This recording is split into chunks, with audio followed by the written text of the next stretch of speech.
apply and allow me to say hello to the people on YouTube who are watching this as well, Twitch fam. So without further ado, I'm going to go ahead and get on camera with you all, and then we're going to get down to business, right? And as soon as everyone kind of filters in, I will go ahead and start. I think we had 6 or 7 crashes during a YouTube stream, which is one of the other reasons why I've been talking for months. Let's see. Atlas of the Moon says, first time watching live. Welcome, Atlas of the Moon. You were in for an outstanding discussion, something I think is going to be very helpful, very beneficial to your life and mine. I'm hoping to learn from you as well. Raz says, surprised you're up after last night. I made my coffee extra strong this morning. Yeah, well, we just keep it moving, man. We got we got suffering in the world to help put an end to, so try to rest as much as I can, but getting back to it. But yeah, we definitely have a great discussion today. Wanted to give everyone, it looks like the Twitch family has finally tuned in. Looks like the YouTube family's here. For you YouTube folks who are watching on my phone, I did want to have a couple more of these there just to help you all really drive the point home that if you are not following me on Twitch, please do it with great haste. In fact, I would say leave this app right now. Go on Twitch. If you don't have an account, take the 30 seconds to make one. And then follow me. I'm very easy to find. It's Bryant Chambers. It's just my name.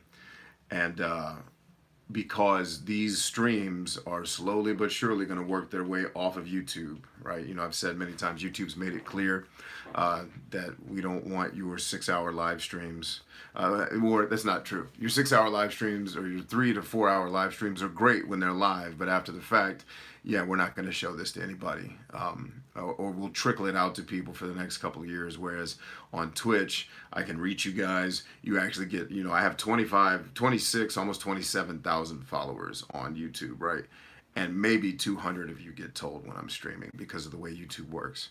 Even though all 26,000 of you would get great benefit out of being here and being on these calls, YouTube has decided that no, we're not going to show it to them because you're not making the thing that we decided is what they like based upon their previous viewing habits. So you can't imagine how many people will find one of these videos months later and be like, dude, when did you do this? I never got notified. I said, that is one of the reasons why we're putting it on Twitch, because Twitch will gladly send you an email and say, hey, he's streaming. And if you don't have time to watch right then and there, it's fine. You have the email. You can go watch it later when you have time, right? So definitely get over on Twitch ASAP, twitch.tv/Bryant Chambers, because eventually doing live streams like this on YouTube is probably going to be a thing of the past for us.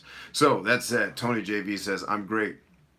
Gotten really clear on some short-term goals, which is a lot of fun. The momentum of reaching smaller goals works wonders, I find. Yes, it does. Humans, and this has been scientifically proven, I believe, at least if I'm to believe Dr. Jonathan Haidt in the book The Happiness Hypothesis, humans are at their happiest when they are making progress. It's not when you're achieving the goals. It's not when the dump truck of $1 billion backs up to your house.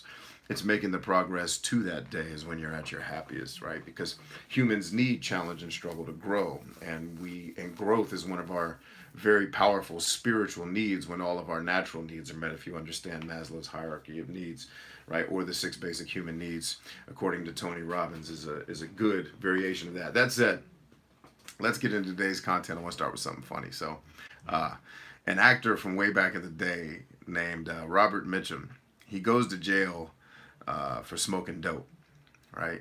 And so he's a famous actor at the time. He goes to jail for smoking dope. And this is a true story. It's just funny.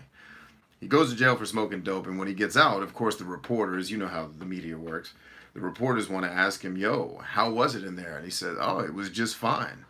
They said, how was it in there, compared to being on Hollywood sets with all these famous people?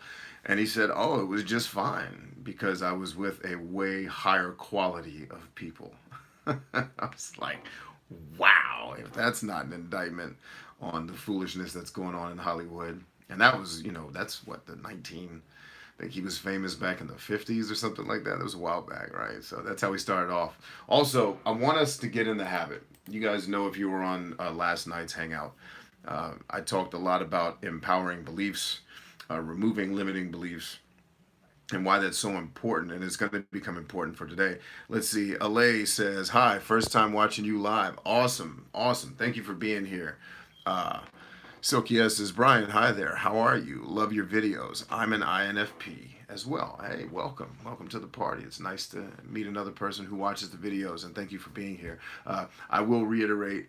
Especially for you newcomers, because you're coming to your first live, and it will also be one of your last lives on YouTube, because we're kind of weaning ourselves off of YouTube.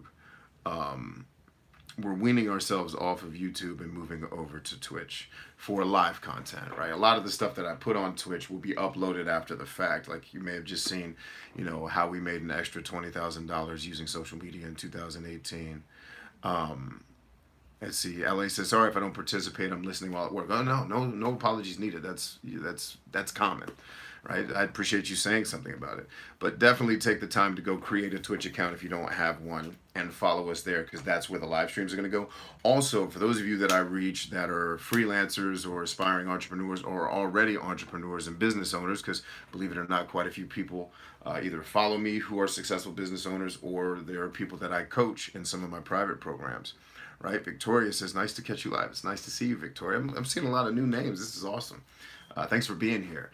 I recommend Twitch because I believe that is one of the major future platforms for, not right now, it's like focused on gaming content. But remember, YouTube was a dating site when it first started, and then it became YouTube. Twitch, I believe very much, if history is to repeat itself, is going to go through the same transformation. It's going to become the premier live platform, right? As well as Amazon. Amazon's another place where we're looking to move content, because I don't know if you noticed, the NFL started broadcasting on Amazon, and that's huge. I see that happening. For example, I imagine like FIFA and soccer will start to stream live on Twitch, which will become huge for international viewers. Which, if your business and your freelance work isn't in that space, I think you're going to miss out. Victoria says, "Really, I didn't know that about YouTube." Absolutely. Twitter was a police dispatch software. Facebook started as like a little college hangout group. YouTube was an online dating service, a failed online dating service. It never really got off the ground. Because instead of having like a profile where you write stuff, you created videos, but the only people making videos were really awkward. But then in the data, they realized, man, people are spending a lot of time watching these awkward people talk to cameras. Thus, vlogs were born out of that data. So that's where YouTube comes from, right? Twitch starts as Justin TV, as a live streaming platform that then becomes a gaming platform. Every good business starts by focusing, and then they expand, right? Like if you look at my business, I focus extremely heavily on military veterans who are freelancers and entrepreneurs, but I attract a lot of people who aren't in the military, right? Let's see, Silky S says, "Wow, new info. I also didn't know that about YouTube either." Absolutely. It used to be called Tune In, Hook Up. That was the name of YouTube before it was YouTube. It was called Tune In. If any of you ever go through the YouTube certification process, you'll learn all this, right? They'll teach you that. Because they use their experiences to teach people about, this is what's going on.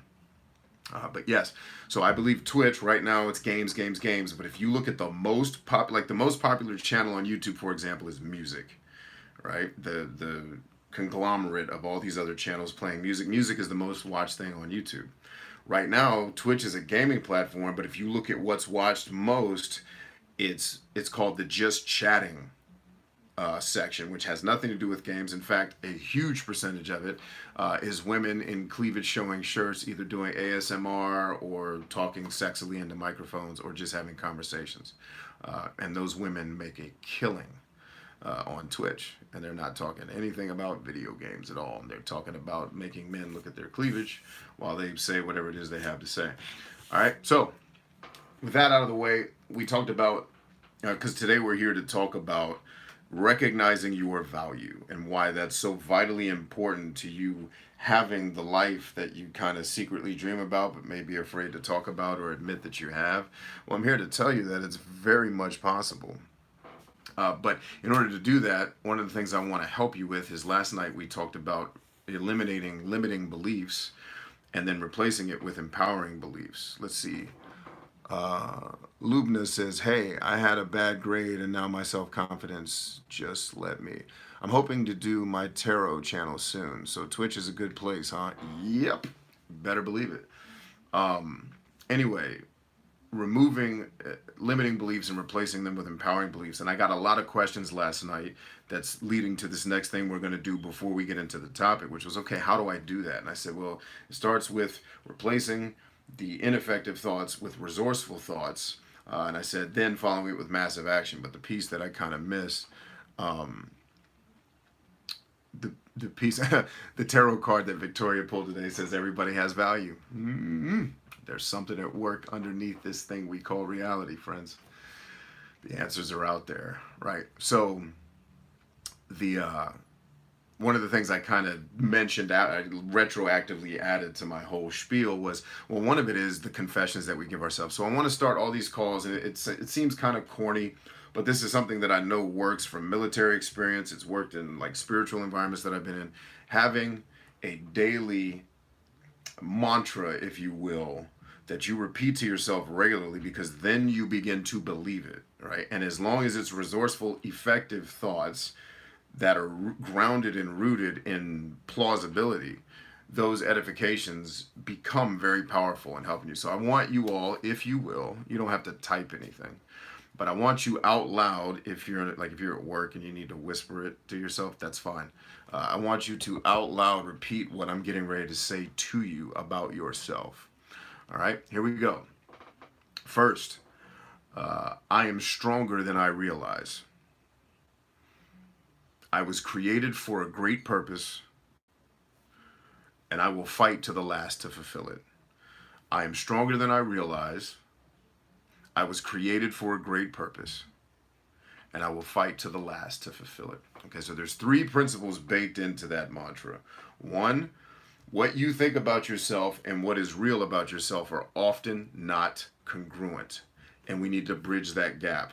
I learned this on the football field. My first year playing football, one of my best friends, a guy named PJ, I was dying at the end of practice during the sprints, and I thought my heart was going to explode because I had never worked out that hard before. And he told me, because he had been playing football since he was a little kid. And he says, listen, dude, you're hurting. It feels like you're going to throw up. He's like, but here's what the truth is. You are stronger than you think you are. Just run the sprint and it will prove it to you. So I had to step out on faith, kind of like that scene in The Matrix. I had to step out on faith that PJ was right, because I thought I was going to die. And I had strep throat, by the way. I went through my first week ever of football with the non-contagious stage of strep throat. Like, my doctor had cleared me. I'm not an asshole that jumped on a football field with strep throat so I can get everyone sick. I got a physical. Doctor said, if you want to get out there with the end of strep throat and be an idiot, that's fine. You're not going to get anybody sick. But PJ showed me in that moment that, dude, you're stronger than you realize. Just keep running, and then the proof will be there. So sometimes we have to step out on faith. You are stronger than you realize. You may have gone through terrible things in your life. You may have gone through things or people who told you that you were weak. But I'm here to tell you, those people are not accurate. All right, so I'm stronger than I realize. I was created for a great purpose, right? That centers you in the universe to understand that while in the greatness and the vastness that is the universe, we humans are seemingly insignificant. It's just not the truth. The truth is you are here for a reason, even if that reason is something that you give yourself, right? And I believe that that purpose is great.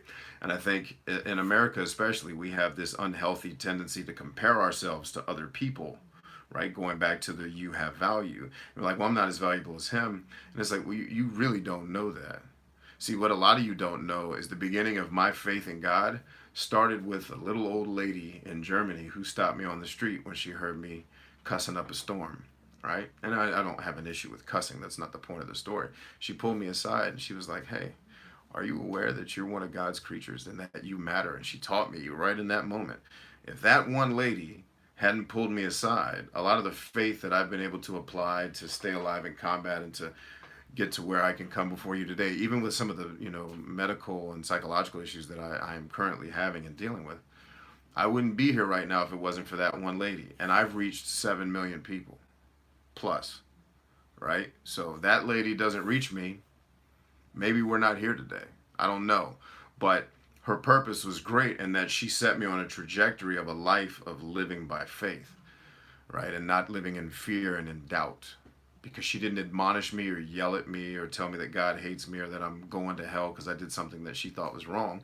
She just noticed that my language was betraying that I was an angry, resentful, and hurting child. Because I was like 8 or 9 when that happened, right? So your purpose is great, and you will fight to the last to fulfill it. Meaning, no matter what comes, as long as you understand that purpose and you keep driving and you keep going, no matter what happens along the road, you get derailed, something doesn't work in your favor, doesn't matter.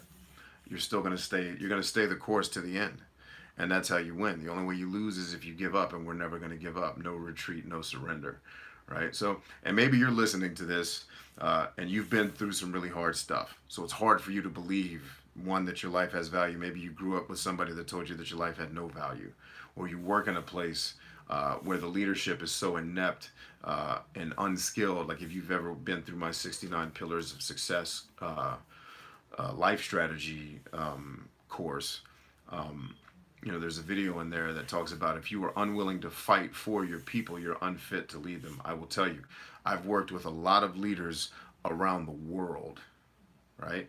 There are a lot of leaders out there who are unfit to lead ants to a picnic, let alone to lead people. Okay, so maybe you're going through something like that. Maybe you have physical, mental, or emotional ailments that hold you back, in your opinion, from reaching your full potential, right? Maybe you have financial challenges that don't allow you to give yourself the self-care that you deserve and absolutely need if you want to accomplish the things you want to do in life, right? Maybe you believe that you have no purpose. Maybe you have an existential belief system that says we're just here and we're just animals, etc. Right? Whatever your challenge is, whatever you're facing, I'm here to remind you, you're stronger than you realize. Your life, you were created for a great purpose, right? And we're going to fight to the end to fulfill whatever that purpose is.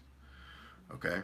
And if you want me to prove it to you, everybody in the comments right now, I want you to type out what was the last good thing you did for somebody that wasn't you. You guys go ahead and type that while I jump into the topics here, and I'm going to take some more comments. Make sure I'm not missing anything. Let's see. Illuminarch says, wow, I was blocked from commenting on Twitch. That doesn't make any sense. Actually, it would have shown me if you tried to. I don't know what's going on. Kendria says, great topic. I finally caught one of your videos live, says Thanaros. What up, Laura? In Revision says, I don't enjoy working for others and thought about being my own boss. I'm working on better my internal self. If I am truly an ISFJ, what is a beneficial way for me to stay grounded? Okay, so there's a lot baked into that question. Let's get into that in a second. Laura, do me a favor. I'm going to get into some discussions here and bring this question back up, if you will. I'm going to give some time for questions because I think answering that's going to derail me just a little bit. But I want to come back to your question. Let's see. You're typed as INFJ, but you believe you may actually be an ISFJ. Still looking for the best fit in the workplace. So I will tell you, I'll give you some other personality tests that you can take that I think are way more effective than Myers-Briggs. I think Myers-Briggs is an okay starting point, but there's some other tests that we can give you to help you better figure that out, because you are one of half of the population that takes the Myers-Briggs test and has this problem. You are not alone. Most people have the same problem you do, that they test one way, they think they're another way, because the way the test is structured, it can be very hard to, like, if you lack self-awareness, it's asking you questions about yourself that you may not know how to answer effectively. Silky says, can you advise if you have a negative person in your life who keeps draining your energy, you get pulled down really quick, so get rid of them. Just get rid of them. Get them out of your life, and if there's someone you can't completely get out of your life, love them from a distance. Let's see. Edzio says, I helped a friend with picking up a present for another friend. There we go. I bought 2 ice lollies for family friends when they were not around. Just spreading what I love, learned so far, I guess. Try to help others see other people's perspective and themselves, I guess. Okay, cool. The last good thing I did for someone else was I told the singer in my band who has a drinking problem, that I love him and will not abandon. Wow, that's awesome. In his time of hardship. Hell yeah, Matt Montgomery. Well done. Uh, Lame, but better than nothing. That's not lame at all. I can cook, clean, and run errands for my grandmother daily. Sweet. Gave support to young homeless man. Lou Manard told a young man my abridged 20-minute life story. He told me it changed his perspective on life. Let's see. I took my mother to the ER after working an entire day last night and went back to the ER to grab her prescriptions. Got home at midnight. Left your house at 8 a.m. Ugh, long day, but glad she's home now. Yes, get rid, absolutely, says Victoria. Last good thing, gave a ride to an older man. I'm gonna get right back to you on Twitch, guys, too. So don't think I'm ignoring you. Last good thing, gave a ride to an older man who didn't drive. Okay, helped my friend. Okay, so I don't need to read all of these out loud. Let's look at Twitch. Dat Good Sir gives the wave and says howdy. What up, Dat Good Sir? Little Rat says, I've only been saying 2 of those myself. It's been helpful, even with the missing piece. Third Maze says, good word, Bryant. What's up, Third Maze? Rat says, I find that looking at those who are currently going through the struggles I have already overcome helps me realize how resilient I am. Absolutely. You gave a coworker some of your PTO because her husband is in hospice. That's freaking awesome. Broken Suba says, I do my best to give my friends and family. Okay, so the whole point of me having you guys go through the exercise is to show you are doing things for people in your life, which already shows me that you have a purpose.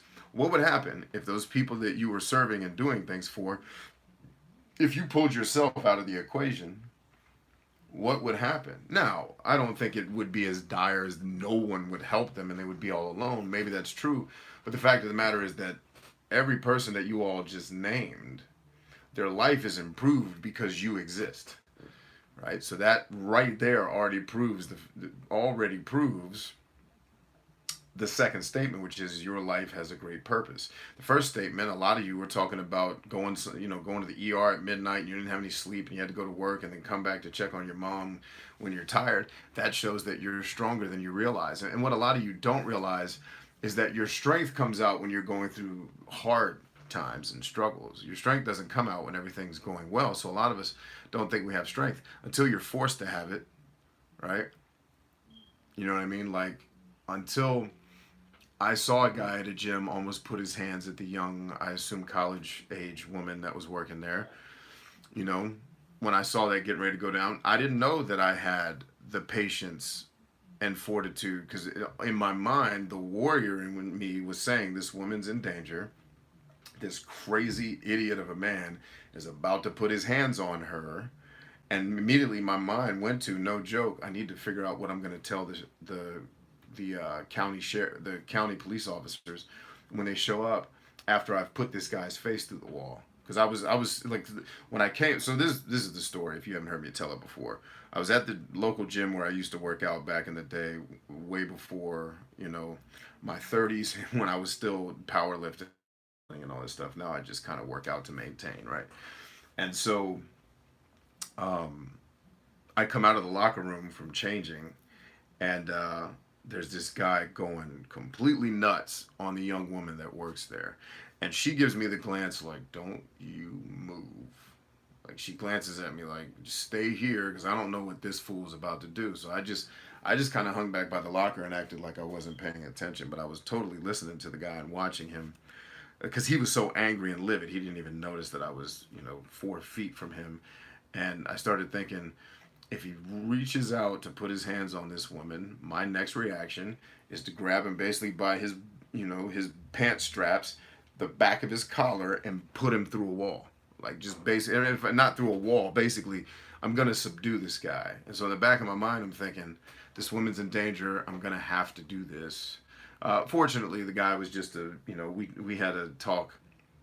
If you were on or caught one of my previous Twitch streams from last week, the title was, are you a man bitch? This guy was an example of a man bitch, right? And so I was like, I'm going to have to subdue man bitch. And then because I know he's a man bitch, I've had enough experience outside of the military to know that these entitled ass people where I live are just bitches of men. He's going to want to press charges, and that's fine. I'm going to have to figure out how I express myself to the sheriff to say, yeah, he put his hands on a 19-year-old woman because his yoga class was canceled.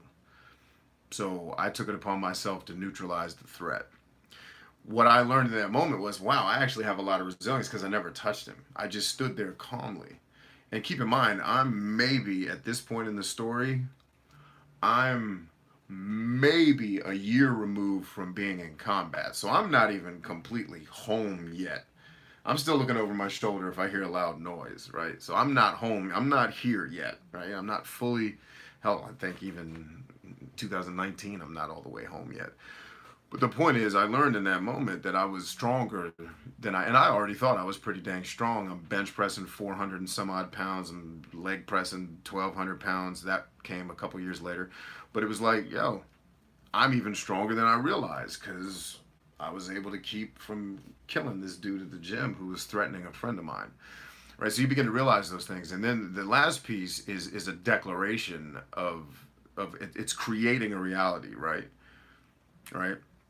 Like there's an ancient proverb that says life and death is in the power of the tongue. So what you say will become a thing if you put it, and it's not some hyper spiritual thing. I think that's the thing people miss is like you don't say a thing and then like I don't say dump truck with $1 billion come to my house now. Right, and then the dump truck, would it be hilarious if a dump truck with $1 billion pulls up to my house? And then what would make that even funnier is that the dump truck wasn't for me because I didn't specify that, like the secret. Like it actually goes to someone else's house, like some like type of Al Bundy situation. But that's not what we're talking about when we're talking about confessing and then it manifesting. It's the confession gets your mind into a specific state. And then with your mind in the specific state, you then start taking habitual, disciplined, consistent action that then leads to the dump truck showing up. So what certain Bible teachers and, like crystal ball readers have bastardized this idea that's very real and true into, oh, just say what you want and then the universe brings it to you. It's like, that is horse shit, all right? It's say what you want and get your mind in the right frame so that then, the whole old proverb, faith without works is dead, so that your faith focuses where it needs to be, then your actions follow your faith, and then that consistent discipline action then leads to the manifestation of the thing that you're wanting to happen. All right, so that's why we say at the end, I will fight to the last to fulfill it. So again, one more time, say it out loud. I'm stronger than I realize. I was created for a great purpose, and I will fight to the last to fulfill it. We're going to do that on every one of these shows that I do. Not the entertainment stuff, because that's just us hanging out. But these, I want that in your mind. I'm stronger than I realize. I was created for a great purpose, and I'll fight to the last to fulfill it. Okay? All right. Now then, your beliefs become thoughts. Thoughts become actions. Actions become reality. It's a long road. Absolutely. Illuminarchy finally made it here. Outstanding. Fire is back. Took that hexacode test. It's like taking MBTI and only getting the summary. It just gives you your traits, but doesn't give you functions that are the cause of those traits. That's why MBTI is the core, because it gives you functions or the cause, the problem. Okay. Thank you for coming here and continuing the discussion from last night. Now, let me ask you a question, Fire. Did you take that test on your phone? And did you actually get your PDF printout where it actually explains all of the facets and the traits to you in detail? Because if you didn't take it on a desktop, you didn't see that, right? So that's fine. I'm not. It's fine, dude. You love Myers-Briggs. You love the cognitive functions. Great. I'm with you, man. Get in there and listen. Here's the thing. If Myers-Briggs is working for you, and it's helping you do all the things and your life is happy and it's happily ever after, then rock on. In no way, shape, or form am I trying to convince you that I'm wrong, because as a scientist, I don't have enough information to say you're flat out wrong. I don't, right? I just, as a person, and I watch people try to use the Myers-Briggs to do things. In fact, we had someone on YouTube just do it a second ago. It's like they're trying to map out their career with Myers-Briggs when Myers-Briggs is not giving you enough information. For example, Myers-Briggs doesn't, even though it tells you as an INFP that your values are the core of who you are, and if they get stepped on, that hurts you. Yes, you know that, right? But what it doesn't tell you is what those effing values are, right? So there's what all I'm saying to everybody is that there's more to the equation. And I can guarantee you, when people ask me questions of relationships, your scores in agreeability will help me predict your future relationships with accuracy way better than you being an INFP who's trying to date an ENTJ, because all of that is correlation, not causation. That's all I'm saying. But if Myers-Briggs is getting you where you need to go, brother, then rock the hell on. I am not trying to convince you otherwise. All right, let's see.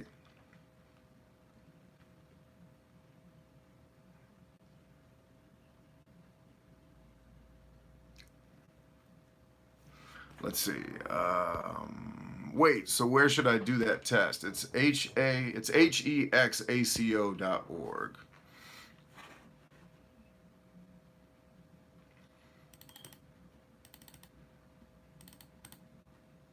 Alrighty then. Now then, so let's get into the actual discussion.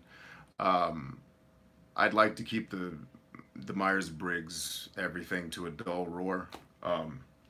If we can. If not, then, I respect, I will have respect for the audience's wishes. But the whole purpose of today's discussion is not to get derailed into those debates. It is to talk about recognizing your value. How do we do that? Well, you already took the first step in that I had you, in the beginning of this video, write down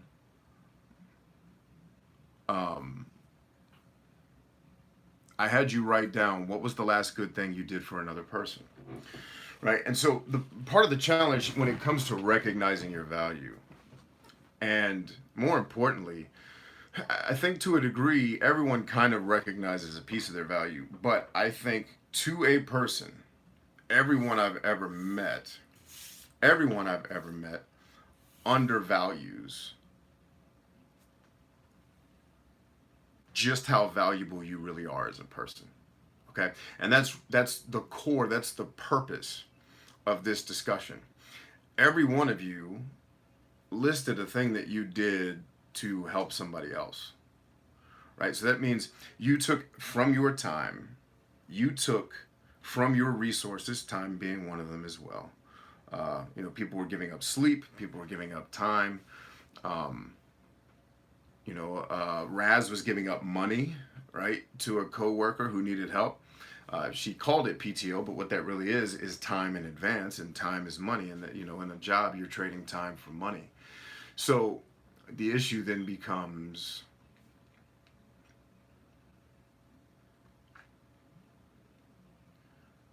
are you valuing yourself highly enough? And I'd be willing to bet a year's worth of income, mine or yours, pick, that all of you to a person, with the exception of 1% of you, and I'm going to talk about those folks in a minute, with the exception of 1% of you are undervaluing yourselves in most cases. Now, the 1% will tend to overvalue themselves, right? And that's where narcissism kicks in. Psychopathy could be a part of that. So some of that's not even by design. It's just like if you meet a person with narcissistic personality disorder, for example, I'll give you an example. A person with narcissistic personality disorder, and I'm not a psychiatrist or a psychotherapist, right? So I'm repeating what I'm reading, not something that I went to school for. But when you talk about, or let's not even talk about MPT, let's just talk about a person who has unbalanced narcissism, because we all have a level of narcissism. It's how we survive. It's healthy. But in many of us, it goes overboard. It's basically you're valuing yourself and your needs over other people to the point where now you've become a detriment to other people. A good way to tell, like if you're a YouTube creator or a Twitch streamer, it's really easy to pick out the overly narcissistic people. I'll give you an example. A person that would come on one of your videos or something you said or something you did on the internet and then give you a speech about why they are no longer, they'll walk through all the things that make you horrible as a person. In fact, in my case, they called me racist names and stuff like that, which to me was hilarious. It wasn't offensive. Like I laughed out loud at some of them.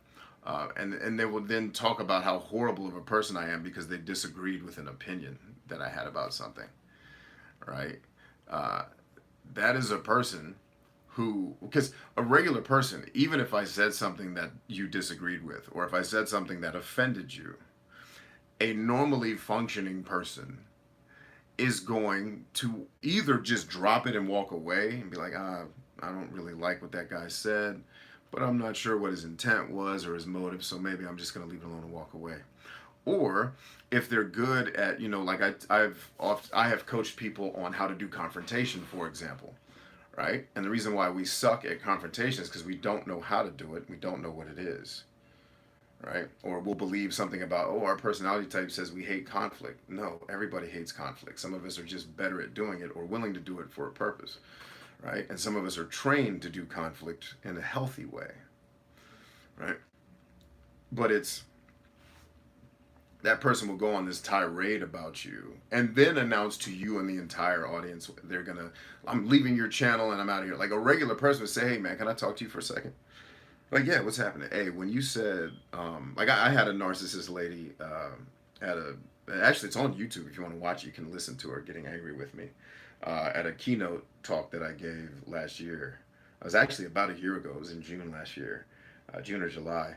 And she just got angry. I told a joke that did not go over well with her because, of course, everything was about her. She fell into the demographic that I was joking about. Well, kind of, because it was more. Anyway, the point is, she fell into the demographic of people I was joking about in her mind.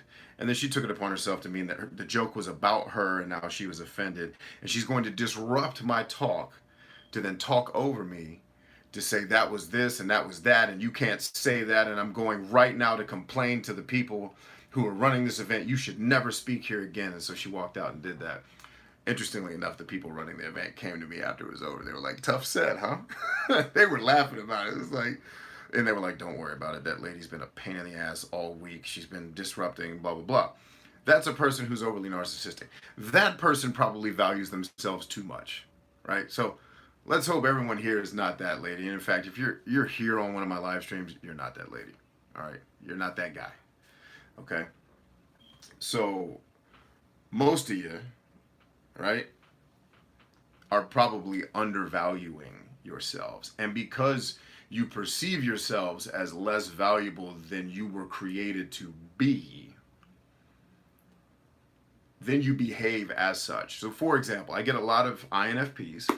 Let's go back to the Myers-Briggs piece for a second here, that come on my YouTube channel and say, why do I always attract narcissists? So they've associated being an INFP with being very empathetic, which is typically true. That stereotype is often true about INFPs, right? I'm very empathetic. I care about a lot of other people, blah, blah, blah, but I keep attracting narcissists, right? So they have almost, in some cases, said, because I'm an INFP, I attract narcissists, which is false, okay? The reason why that person is attracting narcissists is very simple. One of basically two things is true. Either they are a narcissist themselves and they're delusional about it, and they're either not self-aware or they're deluding themselves into believing they're falling into that, they're part of that narcissistic 1% that I'm talking about. Or more than likely, 99% of them don't value themselves well enough. And so in life, you always attract what you believe you deserve. So if you undervalue yourself, right? So a better correlation to look at with INFPs is not that you attract narcissists, is that so many of you undervalue yourselves. And here's why, friends. You live in a society that cares way more about self-esteem than self-compassion. So you've spent your whole life trying to be compassionate with other people because you think it's going to be reciprocated. But nobody ever taught you how to be compassionate with yourself. And by the way, I'm an ENTJ and I have the exact same problem. So it is not isolated to INFPs. Right? So that's an example of something that happens to me quite frequently, is we associate, why do I keep attracting these horrible people? Two reasons. You're either a horrible person, which probably isn't true, or you believe that you don't deserve better than that. Like, I attracted an amazing wife, not because I'm an ENTJ. I didn't even know her Myers-Briggs type. I attracted her because I knew. I didn't believe it. I didn't think it. I didn't hope it. I knew I deserved to have a woman that amazing in my life. and that I wanted to be with someone that knew they deserved to have someone like me who was going to come in and be willing to fight for their betterment for the rest of my life. Because I knew that's who I am. I have, even though I have insecurities and I have issues, right? Like everybody else. Newsflash, I don't have it all together. Right? If you can see the floor in my office, you see it's bedlam. It's not as neat as it looks in the camera shot. Right? So I knew that about myself. So I attracted what I knew I deserved, which was goodness. Most of you are undervaluing yourselves. But how, so okay, so that's the truth and that's the reality. How do we get to a point where, how do we fix that? Well, how do I start to better value myself? Well, then you have to start taking proper inventory. All right, let's see. Thanaro says, I have all the confidence in the world. You can even say that I'm a bit cocky. But when it comes to leading others, that's when I have doubts. Yeah, that's fine. That means life is nuanced, friends. Everybody's not this or that. You're this and that, right? I am violently confident. If there was a gunfight going on outside right now, I am confident that I could go out there and tactically respond to it, save the people in danger, and do the thing, right? Not so confident if you asked me to get up and teach a salsa class. Because I went to a salsa class and got yelled at the whole time because I thought I had rhythm because I was a musician in a band that did dance moves on stage. But apparently I didn't have that rhythm. Right? So your life is nuanced. Your life has layers to it. That sure, you'll have confidence in one area, but you may be weaker in another area. And by the way, despite what, popular pop culture likes to believe, he's a born leader. No, he's not. He may be born genetically with certain personality traits that predispose him to having the aptitude to lead, but leadership is learned. It is learned, right? And I would say even though like I have a genetic predisposition to being a good leader and influencing people, right? But my ability to do it well, and more importantly, my ability to do it for your betterment, learned, right? I went through a training exercise one time with a survivalist where we had to basically do this. We had to do a scenario where you're in a plane crash, everybody survives, you're 17 miles away from civilization, and they give you a list of like 20 items. You have a gun, you have 5 gallons of water, you have all this stuff, right? For the 10 people that survived. And basically you have to come up with a plan. So the whole table looks at me, all right, war hero, tell us what to do. I'm like, all right, here's what we're gonna do. We're gonna get the water, we're gonna wait for nightfall. I immediately had a plan. The survivalist comes up to the table, war hero guy, that's what they call me, not what I call myself. I don't think I'm a hero. Dude walks up to the table, he's like, all right guys, you're all dead. And I look at him like, what? He's like, your plan just killed you and all the survivors. I said, first of all, that's not true. My plan would have totally worked for me. But what he expressed to me is like, yeah, you probably would have survived, but you killed everybody else. He's like, but I will give you credit. I've never seen people so joyfully walk into their deaths. He's like, you had these people fired up and ready to go, and you were dead wrong, right? So I had to learn the skills to lead effectively. I can get people fired up and motivated and influenced, but if I'm leading you off a cliff, that's worse than if I sucked. Like if I sucked at leadership, then I'm the only one that's going to fall off the cliff, right? So we have to get to a point where if you struggle with leadership, that's a skill that you have to learn and develop and practice at, right? But going back to this, that believes that even the things we believe are genetically coded, meaning I had a propensity genetically to believe in God, whereas an atheist genetically had a propensity to not, right? There's science that's working to try to prove that even our belief systems have ties back to our genes, right? So my point is, so for me, the way I start with value is going to be very different than I would probably advise an atheist on. Because I'm going to look at it from the perspective of I am a creature that was created by God, and I'm the best creature he created, right? And that's because my belief system is rooted in, we were the only creatures that were created in what's called God's image and his likeness, right? Meaning created with his ability, his cognitions, or, not quite at his level, but created with the potential to become like him, which is what his first command in the Bible is, right? And so my value starts with, I'm the best God can do. at least on this planet. Maybe somewhere else he did better, right? So my value system starts there. If I'm talking to an atheist, they're gonna be like, dude, that's absurd. I don't believe that. So it's like, okay, your value starts with you have a violent curiosity to understand things in the world and become more of what you are tomorrow than what you are today. So you have a curiosity that immediately gives you value because you don't just necessarily take things at face value or even exactly on faith. Although I would argue against anybody that would say, well, atheists don't have faith. That's absolutely not true. If you look at a theoretical physicist, he starts at the same place of a theologian starts with, I have an idea and I'm going to prove it out. Right? So faith is a part of all of those equations. So the issue then here becomes, where do you start with value? Well, it has to start with the core values that you already hold dear, right? And the reason why I had all of you list things that you did for someone else, the last thing you did for someone else that was good and useful, is it's not just to show you that you're a good person because you did a good thing. What I was really doing that to show you right now is someone else called on you for help, or at least allowed you to help them, which means that someone else sees value in you. Otherwise, they would not have called you for your help or allowed you to help them. They wouldn't have allowed it.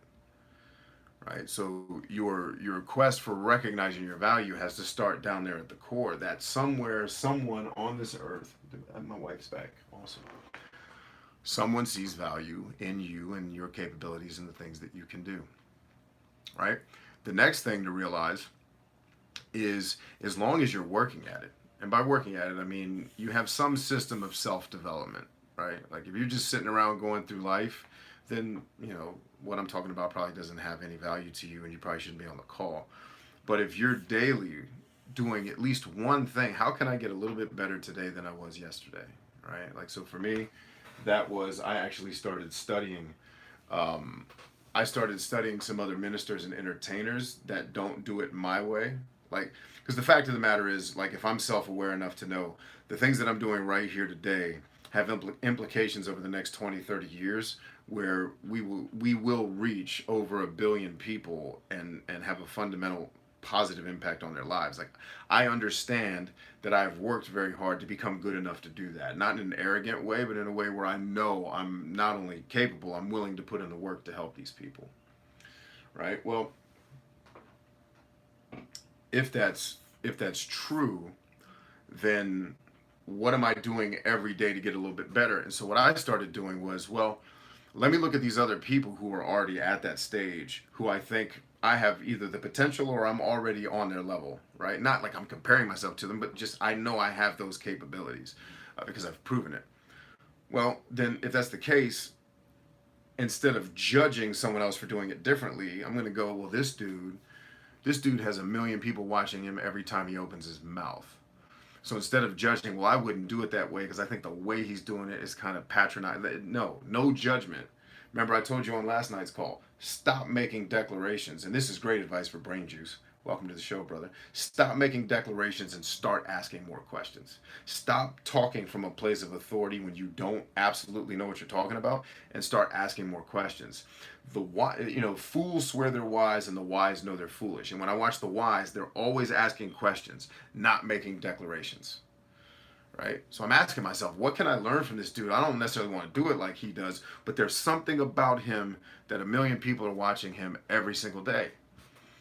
And it's like, okay, let me study it without judgment. And I started doing that. It was like, oh, okay. Like I started to notice the template and the pattern recognition started to kick in. I'm like, he does this every time he touches stage. And that's valuable, right? Or this person, I wouldn't do it, but I can respect. Let's see, he had a bunch of women in bikinis doing push-ups on the beach while he was running down the beach with his shirt off.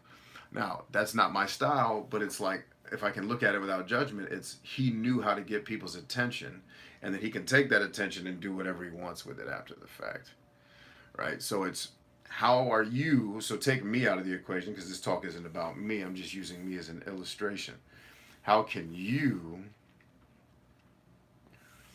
So Brainju says, I ask plenty of questions. They just don't get answers. So ask better questions. Tony Robbins has a good book on how to ask better questions, and that the quality of your life right now is the sum total of the questions that you ask yourself regularly.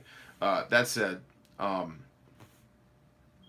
how can you get just a little bit better today? Jordan Peterson talks about this. He says, stop comparing yourself to other people today, right? And start comparing yourself to you yesterday.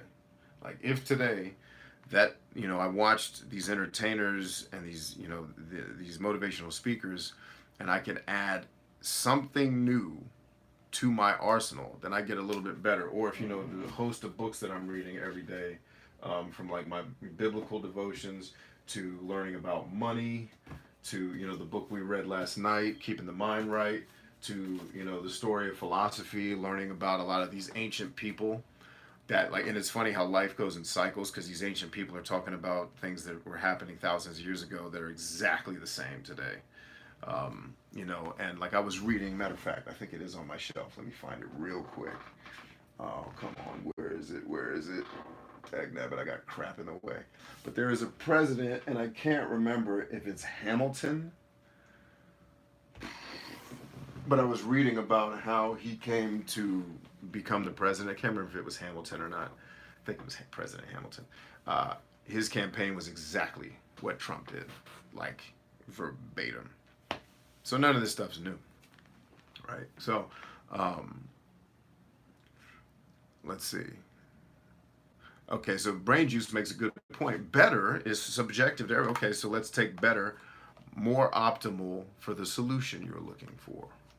Ask more optimal questions to the outcome you want to receive. And sometimes you got to go find the answers yourself. Maybe a person's not going to answer it. You ask the question to your brain, and then you go find it. Kaya says, compare to learn or simply appreciate, but never compare to pity yourself. People can actually change, like for real. Yeah, like for real. See, I'm just going through the comments here on YouTube. And reminder, YouTube folks, if you're just tuning in, you need to come on over to Twitch and follow me there, twitch.tv/Bryant Chambers, because as I've been saying multiple times, and shouts out to Lou Manarchy, Atlasia21, and Patch Ryan for the follows here on Twitch. God bless you guys. Love you much. Make sure, YouTube fam, if you're not following me on Twitch, you need to do that. Let's see, Phil's with V-Card 69. I think I read that properly. Thank you for the follow. Definitely get at me on Twitch, because these live streams will disappear and then they're going to be over here, right? And then you may or may not get an upload of one of these if I think it's appropriate for YouTube. But like I said, YouTube's made it very clear that it doesn't want to show my live streams to more than about 0.03% of my audience, because I decided to give a middle finger to the algorithm, and they're not very happy about that. So, and that's fine. That's business, man. Not upset about that at all. That's exactly the way it should be. They should do exactly what's in their best interest, because they serve a lot of people. Let's see. Brainchu says, the more I question things, the more insane I become. So reframe it. You're not insane. You're becoming more intelligent. And that can make you feel insane. If you want an example of that, I will lead you to Elon Musk, who thought as a child that he was actually going to be put in a home, because he literally thought he was crazy. But what it was is he was so insanely intelligent that he just had trouble relating. And he was scared. Like, he grew up scared, like he was going to be put into an institution. And what he didn't realize is, like, I'm not crazy. I'm just really, really smart. Like, I'm just gifted, And he didn't say it arrogantly like that, but he was expressing, like, I thought I was crazy. Right? So values start at the core, right? You have to find something about yourself that's outside of yourself, was the point about the God example and the atheist example. It was very much, you got to find something outside of yourself, right, that points to the fact that you have value, was the second one. The first one was digging in deep. I start with, God created me, so obviously he had a reason for me being here. That's immediate value. And then 2, I'm the best thing he can create, at least on earth, And by best, I mean, look at what humans are doing. And it's funny because you find these people that are like, humans are the worst thing that ever happened to the planet. Word, are you like, have you ever been to war, person, ignorant person that says that? Like, are you aware of the total annihilation and destruction we humans could be doing to each other every single day?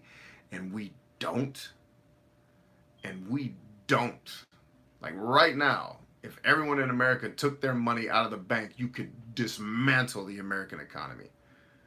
Right? If everyone just went and took their cash out, it'd be over tomorrow. Right? We'd be fighting in the streets. Right? And that's an oversimplification of economics. But the point is, like, we don't do that.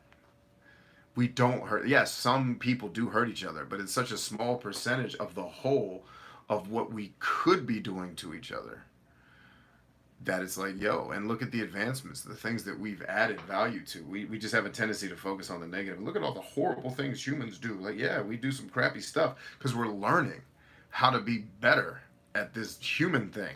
Like, it's a learning process. But look at all the bad we're not doing, and then look at the good. I mean, look at a dude like Elon Musk who's trying to legitimately say, I'm tired of listening to politicians talk about getting us off of fossil fuels and destroying the planet. Let me just try to start this company and actually do it. You know, so understanding that you have value, and having understanding that you have value starts with faith. It starts with a willingness to believe that I'm here for a reason. I gotta have something that I'm getting up for every single day. And the fact, you know, when I had you guys list the things that you're doing, it's very much okay. Somebody else values me, so can I use that as proof that I do have value too? The problem becomes when you're trying to create your value by going out and trying to kind of force yourself to believe you have value by overdoing it and not taking care of yourself. Right? Third Maze makes a really good point. Oh yeah, self-compassion. Love your neighbor as yourself, not instead of yourself. That is an amazing quote that I'm stealing from now on.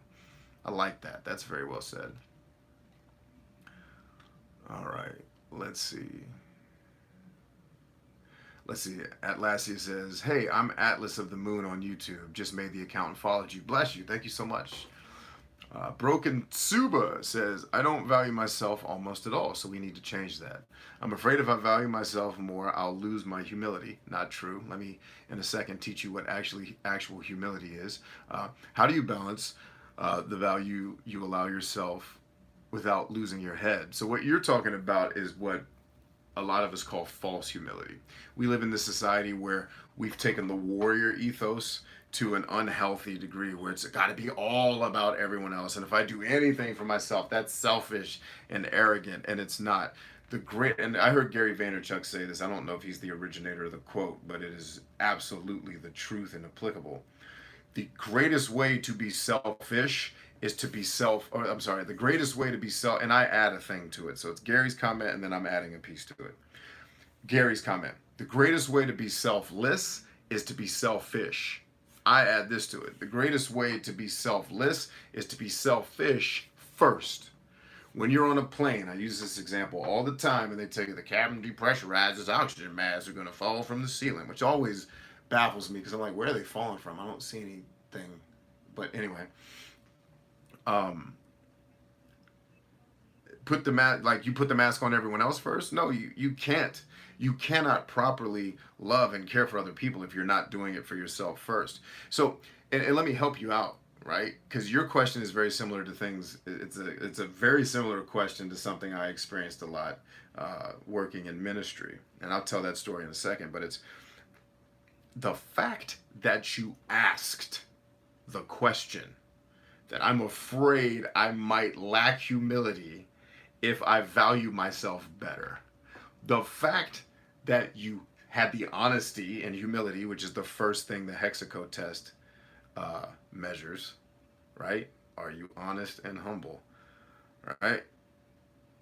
The fact that you are honest about that shows that you have a tremendous amount of humility, that you are not at risk of losing simply because you begin to because whether you decide to recognize your value or not, it's there. It's already there. You're already valuable. Whether you choose to believe it or not doesn't change the fact that you're a valuable person, right? you're choosing to believe it is not then somehow going to make you an arrogant tyrant. It's like I've always argued. Me and my dad got into this debate when he was still alive, and he actually was like, "Damn, dude, you're right." He used that old phrase, "Power corrupts," and absolute power corrupts absolutely, and that is false as hell. No, there's a correlation between corrupt people and a desire for power.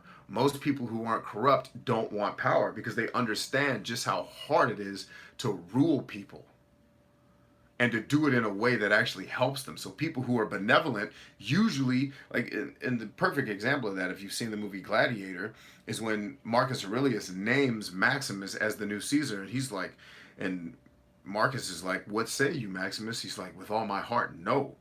Hell no. I don't want any part of that. I can't effectively lead these people in a country. Like, are you kidding me? I can't be you."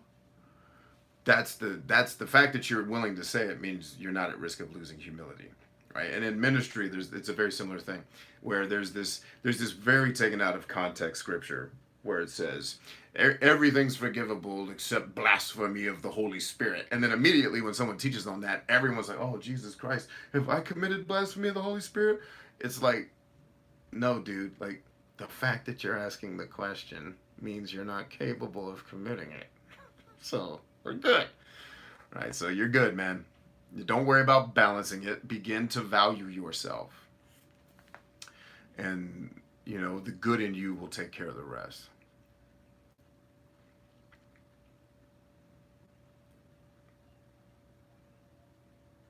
Let's see, Third Mate says you're welcome. Boom, plain scenario, oxygen mask yourself first. Yeah, man, it's the way you do it. It's the way it's done. Squally says, what do you mean? But I don't think that was directed at me.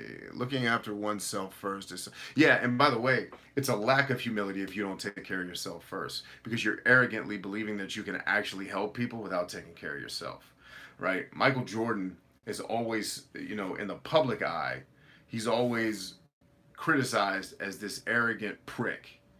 But when you talk to the people that actually worked with him, they say the exact opposite. So I'm like, which one's right? A bunch of TV watchers who've never met this man in real life, never had dinner with him, or experienced what it's like to be a freaking billionaire athlete. Like, that comes with challenges, and people don't want to believe that. Like, he has some money, that means all his challenges went away. Like, dude, you're an idiot if you believe that. Like, have you ever tried to be a billionaire and had to deal with the things that, and I'm not, by the way, I'm not saying being a billionaire is somehow worse than starving to death. That's not the point.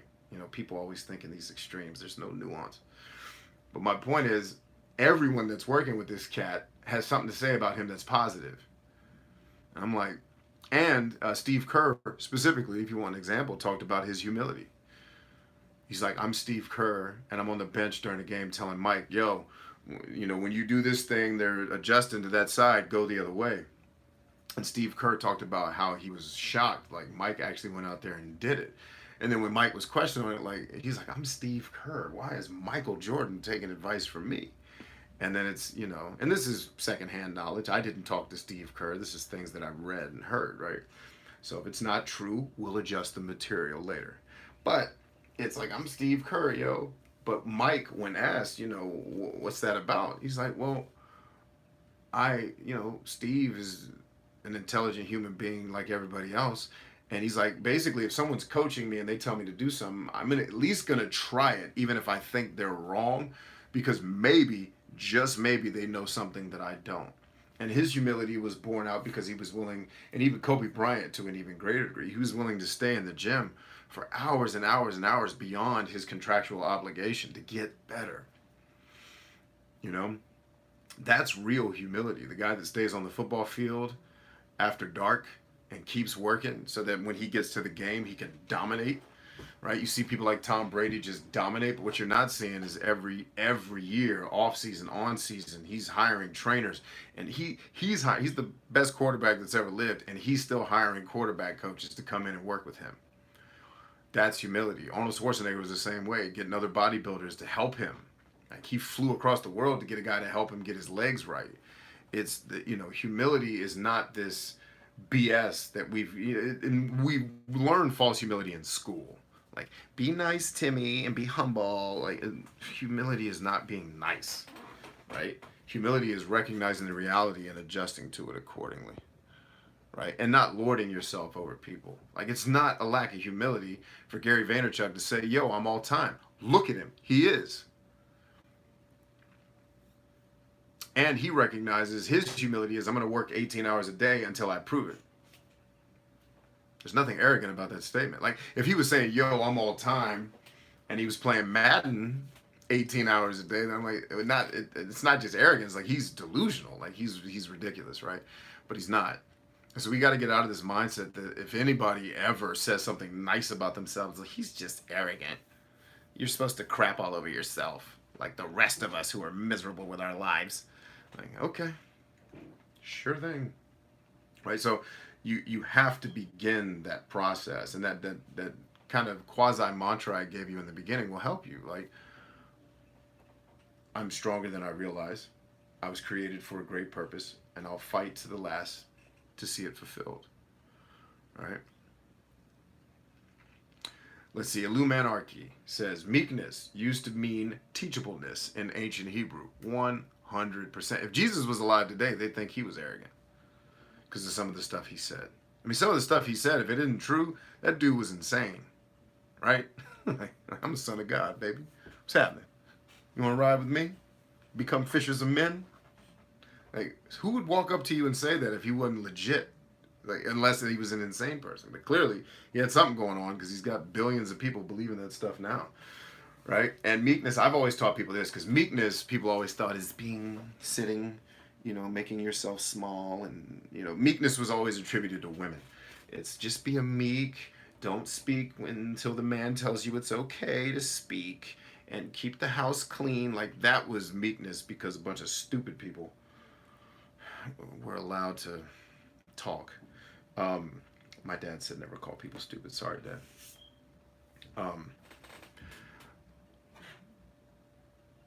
I've always said meekness is power under control.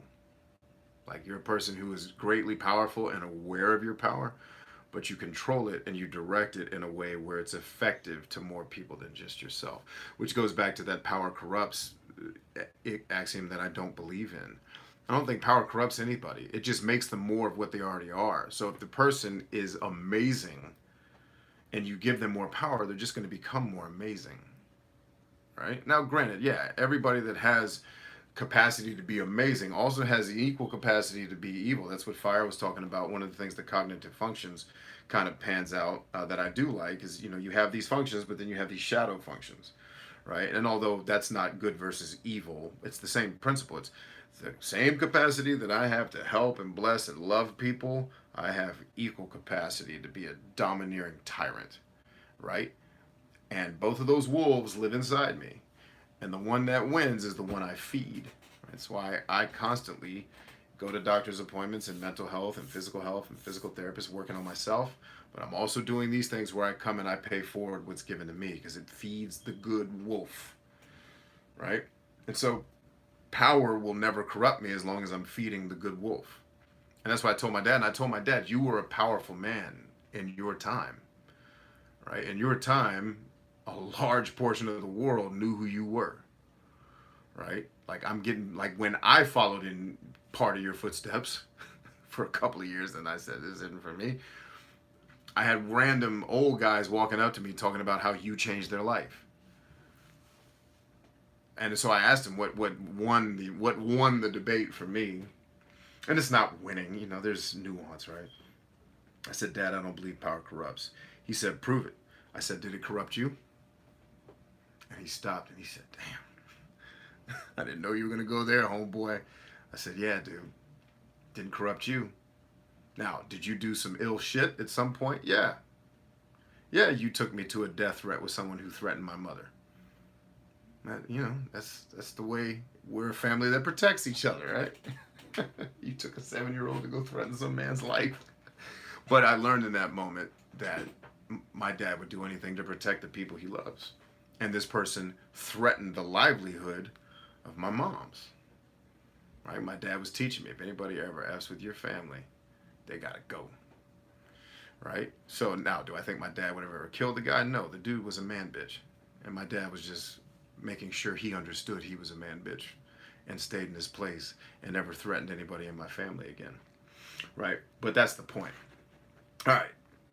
Atlas says, that's what I have a hard time with. I'm trying to be more confident in myself, but I fear it comes off as if I'm too good for them or a narcissist. So the simple fact that you're concerned with it shows that you aren't. And that's another thing. Like, a lot of you are into the Myers-Briggs. Take some of these other tests, which are going to reveal things to you that Myers-Briggs can't. For example, take the dark triad test. It'll show you how narcissistic you are. And I think you might be surprised after you take that test and realize, wow, I'm really not as narcissistic. I have some narcissism because I need that to survive. That's healthy, but I'm not like, the fact that you're asking the question shows me that you're not a narcissist. Right?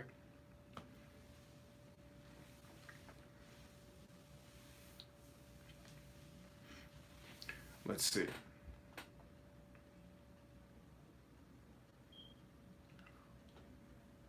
Raz says, Jesus never said son of God, he said son of man. I thought he said both, but you might be right. You might be right, my lady. I have to go back and brush up on my studies. Booyaka. So yeah, don't worry about the narcissist. Because by the way, friends, life is long.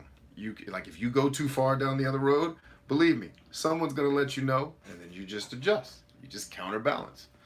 Right? It's just not living at the extremes is the key for you. Right? But remember, confidence also comes through competence. Michael Jordan was seen as arrogant because he would tell people, he'd come on the court, he's like, I'm going to destroy you tonight.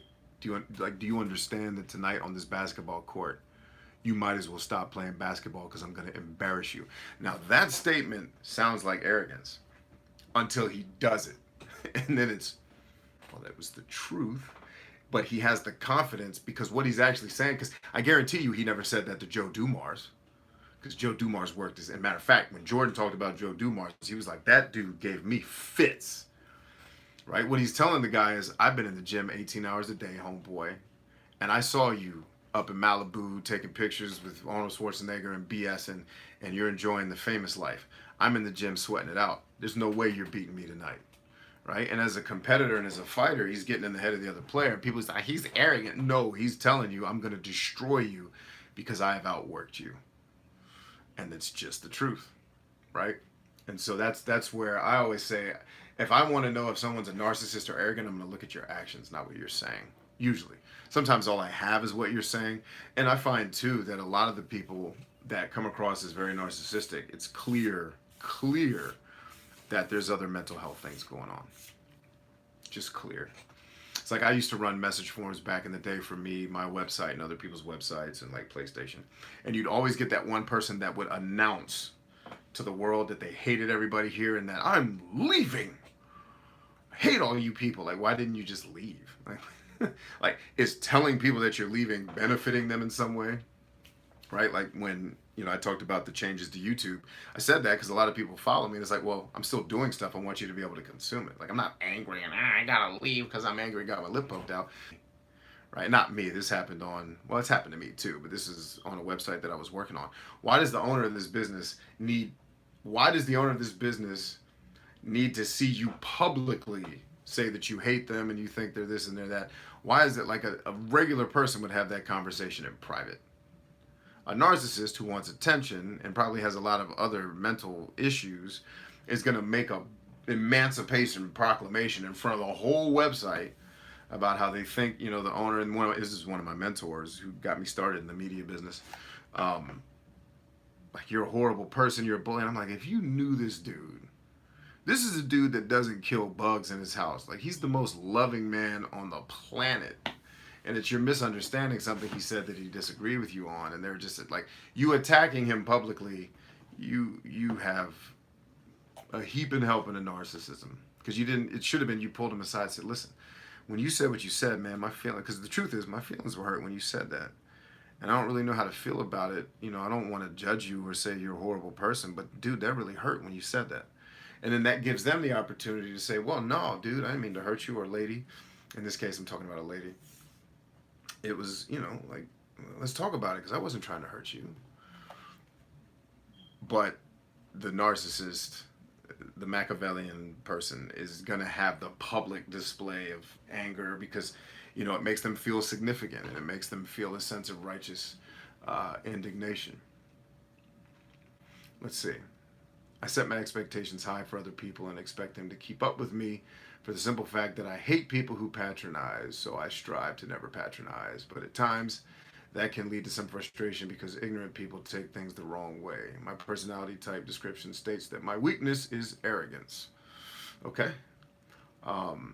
Which I've always found to be a bit odd. Well, I will say a form of arrogance that you display at times is speaking about things that you don't really know you don't fully know what you don't fully have the context. You're speaking very declaratively.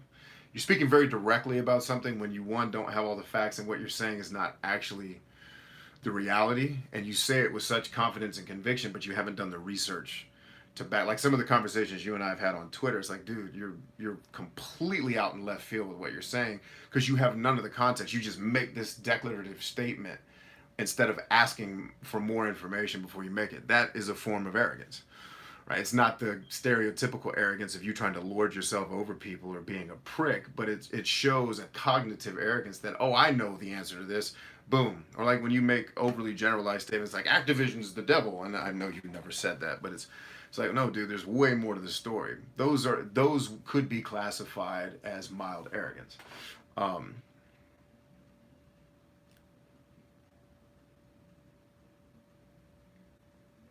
Let's see. Brain Juice says, why not speak out publicly? Because it doesn't do anybody any good, including yourself.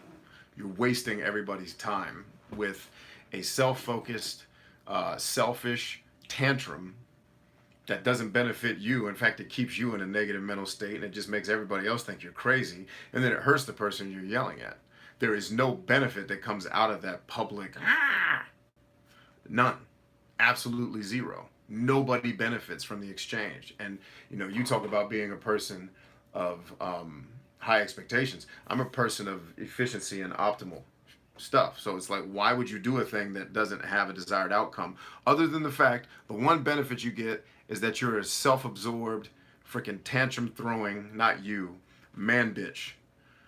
And that's all it is now you get a lot of attention and it makes you for 30 seconds feel good about yourself when there's way better ways to do it. That's why you don't speak out publicly. But man bitches and women who fall into that category speak out publicly. And then the rest of society's like, I don't ever want to hang out with that person because they're shitty. Let's see.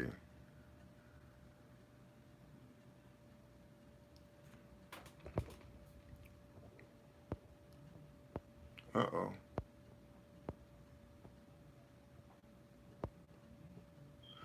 Kaya says, sometimes when I feel proud to be good at something and then my ego checker starts hammering me like, you dumbass, what are you saying? Say again. Well, I mean, but praising yourself for getting good at something is healthy. It's very healthy to do that. Reminder to everyone on YouTube, there's about 20 of y'all left.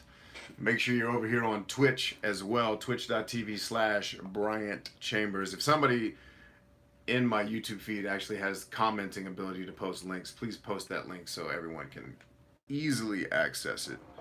Easily access it.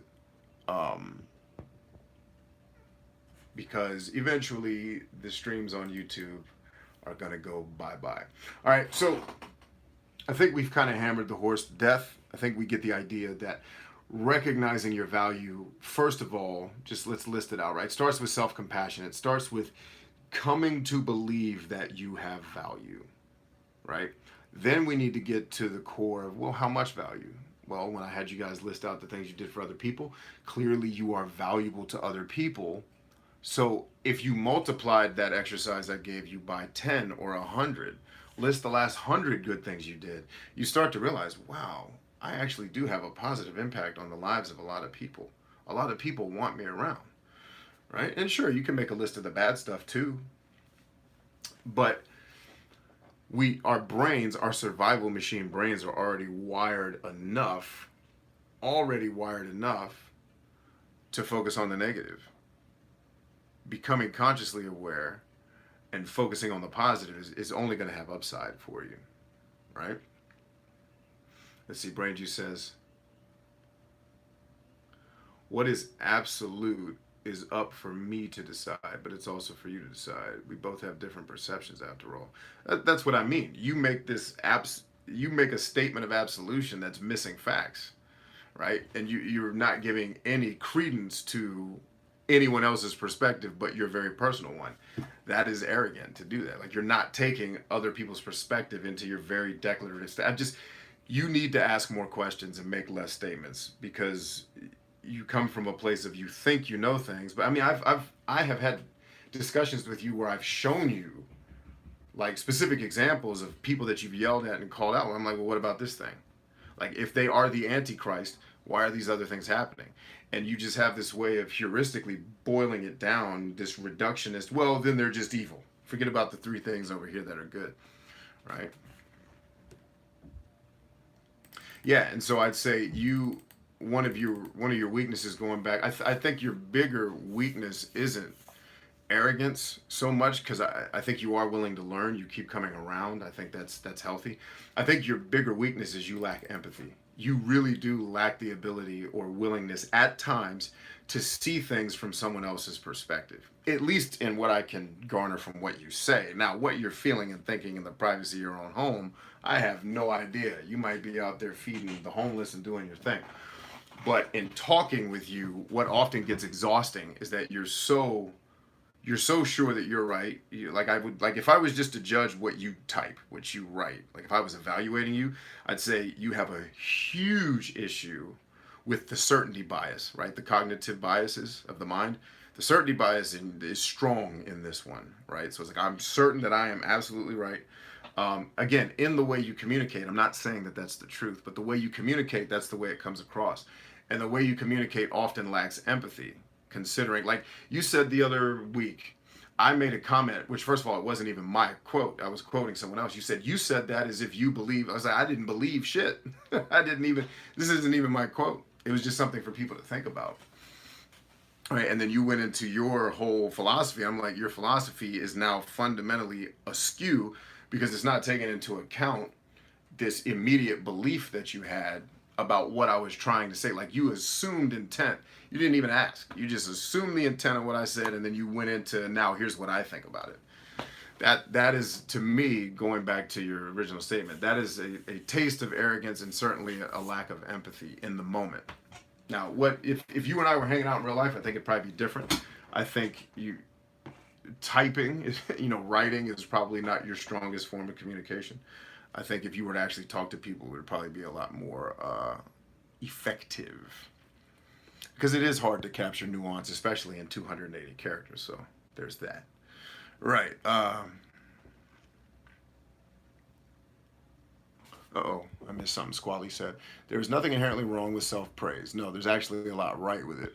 When it doesn't line up with reality, that's delusion, absolutely. But you can also create that reality.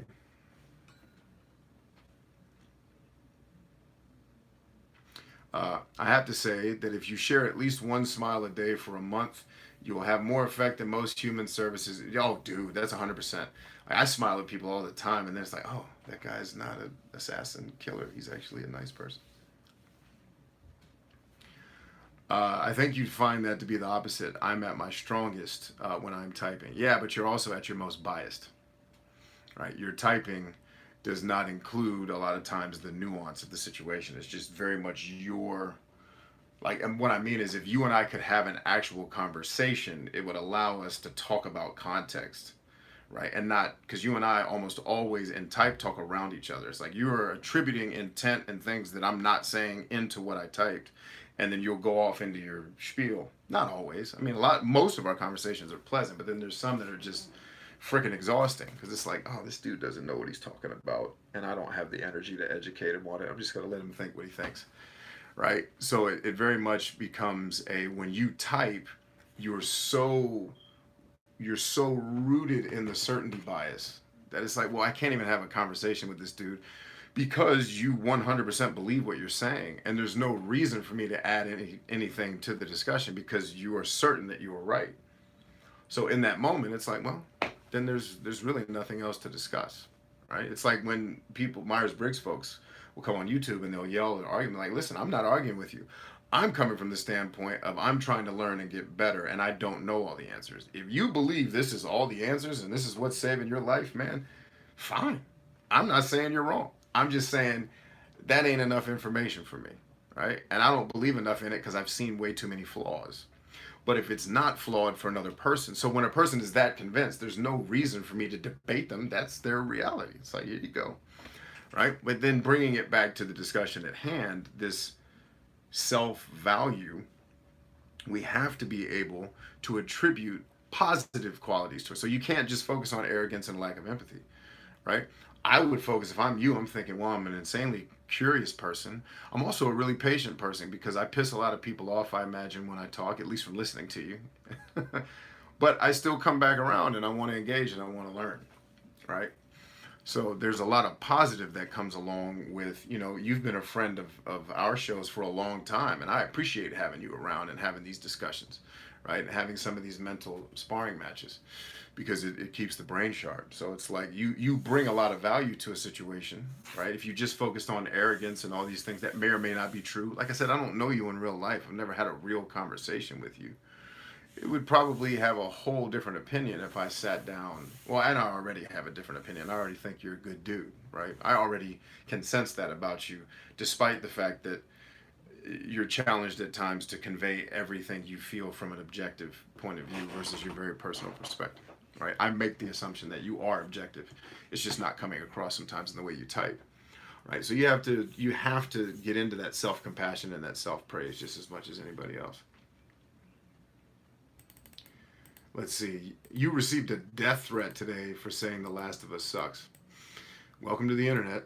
So that was a psychopath narcissist that wrote that. I guarantee if I gave that person the dark triad, they would score very high on narcissism and psychopathy. I don't know if I've ever had any death threats. Actually, I had one. But that was for a whole separate issue it actually did not take place on social media. That was in other context.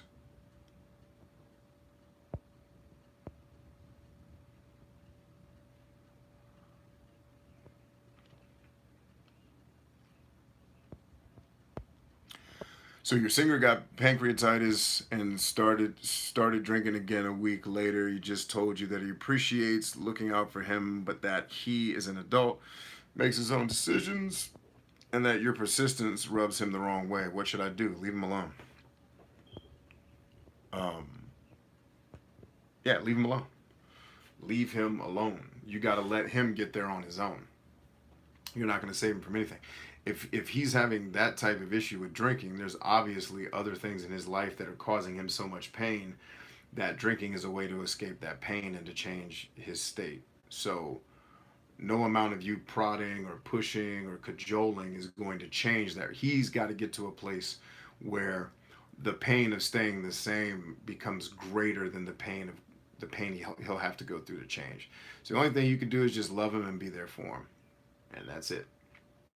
I know that's hard for a lot of people to hear because it makes us feel helpless. Like there's a veteran right now that I desperately want to help, two actually, who've been through freaking hell in combat, and there's nothing I can really do for them until they get to a place where they're willing, like, to go see psychiatric counseling. I can't make them do it, and it does make you feel helpless and it's hard, but that's the reality. It's just you got to love them and just be there when they're ready, and hopefully they get ready before something worse happens to them.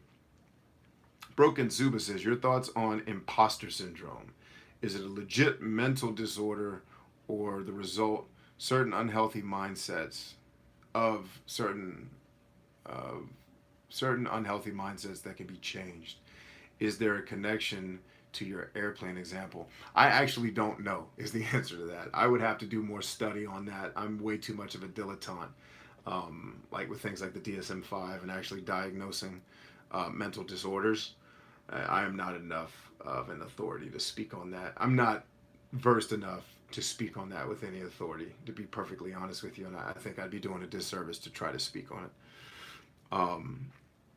If it's in the DSM-5, I would go ahead and say, yeah, it's probably a legit mental disorder, but I don't know enough about it to really speak more than that.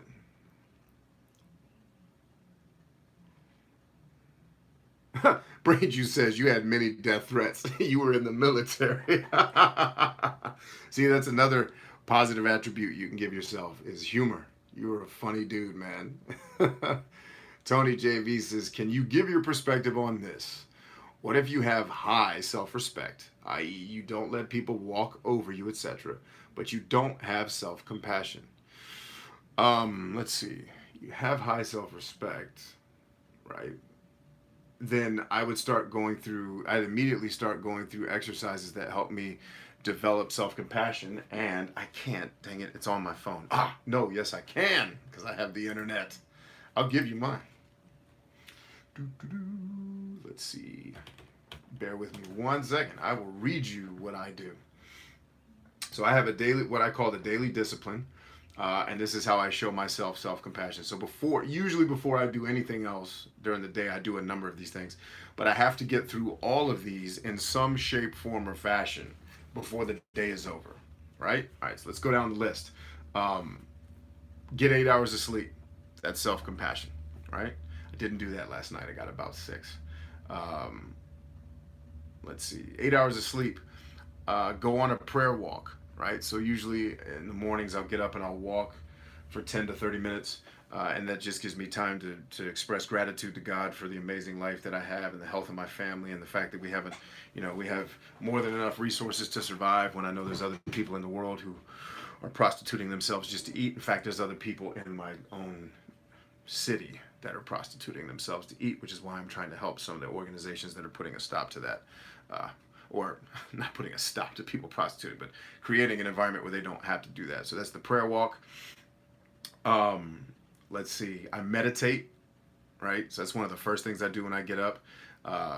Read. I have my scripture reading time, which is usually, I've got a book actually that helps me with that, because sometimes I'll go to the Bible if I want to study something, but if I want to get kind of that positive edification, I have this book that my co-leader, so I teach a combat recovery group, and it's a faith-based program. You don't have to be a Bible believer to go through it, but a lot of it is rooted in faith, and she gave us as a gift, my co-leader, the pastor, God's promises for every need. So I can read about if I need confidence. Look at that, I just turned to confidence, the thing we're talking about, right? So I've got that, and then I've got I'm going to read for 1 hour. And sometimes that's listening to podcasts or listening to teaching. It's not always just cracking open a book, but I want to do an hour of that a day. I, in some way, shape, or form, make contact with my life coach, even if it's just to say, yo, man, having a good day, going to see my therapist, going to see the physical therapist. Had a good day with my wife, feeling better today, finally starting to get healthy. I'm no longer at risk for all these other health issues, etc., getting better. Unless I'm fasting, I try to eat within 1 hour of waking up. I work to spend at least 1 hour with my kids a day, like positive time. Like, for example, in about 19 minutes, I'll be leaving to go pick up my son from school, and we'll walk home together, and we'll have that time. And then, let's see, prayer walk. And then 1 hour of some type of mental health, whether that's listening to teaching from like Tony Robbins. It's like yesterday I met with my psychotherapist. I'll meet with her again tomorrow.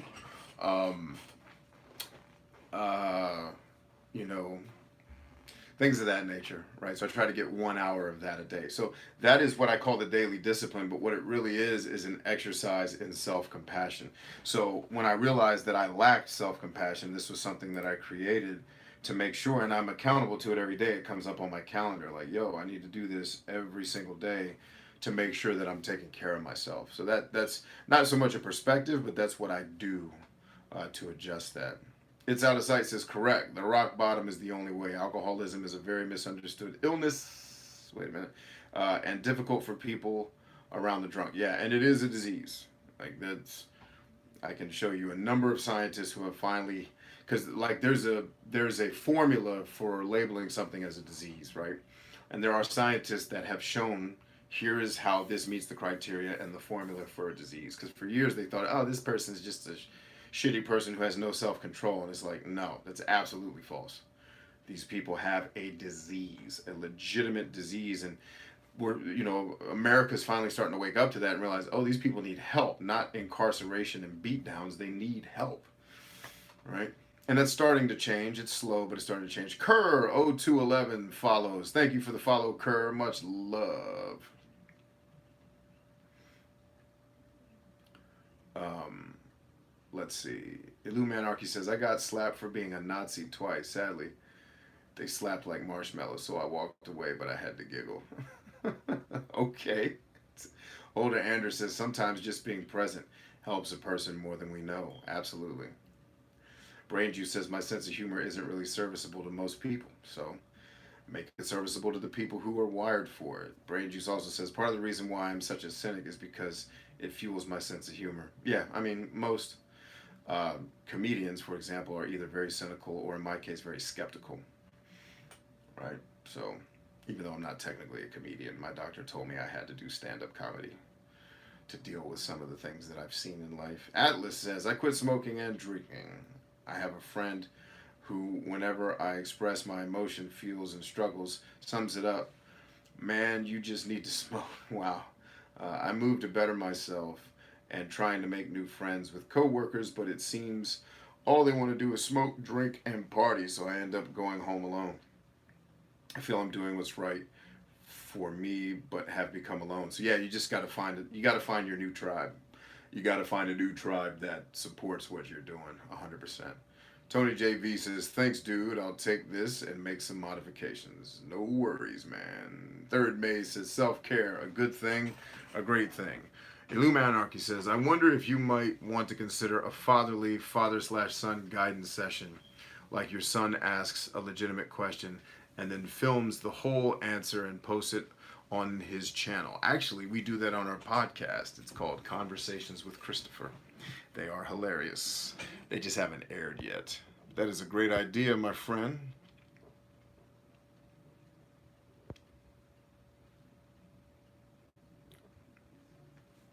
Let's see.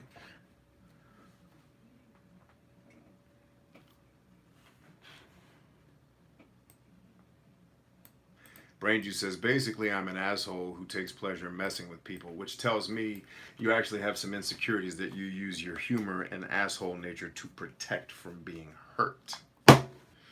That is the real you, my friend.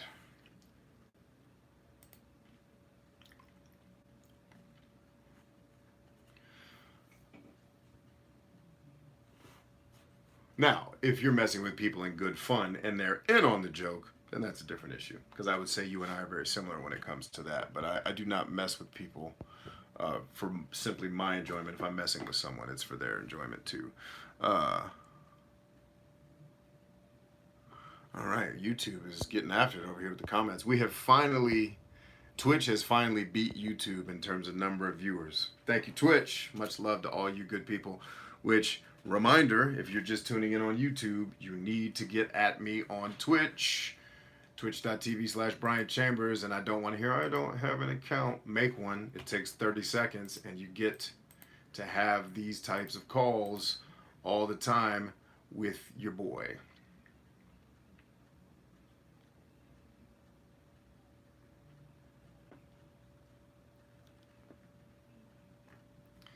All right, let's see. What I was going to share something with you guys. I talked about the floor is open for questions, friends. I am done running my mouth,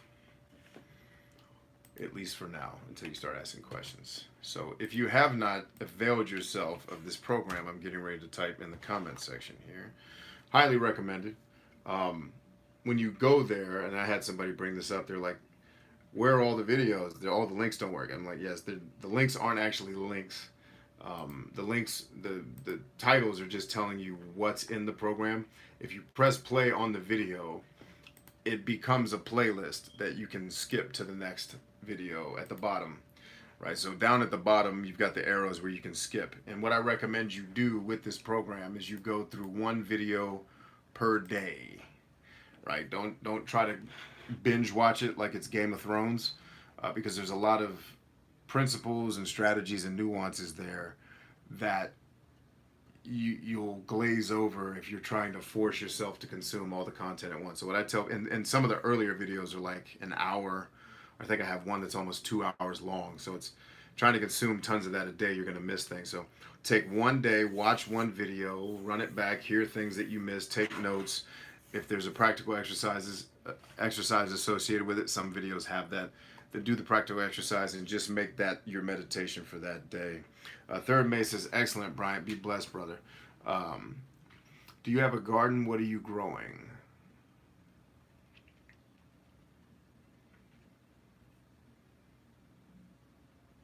Let's see. Um,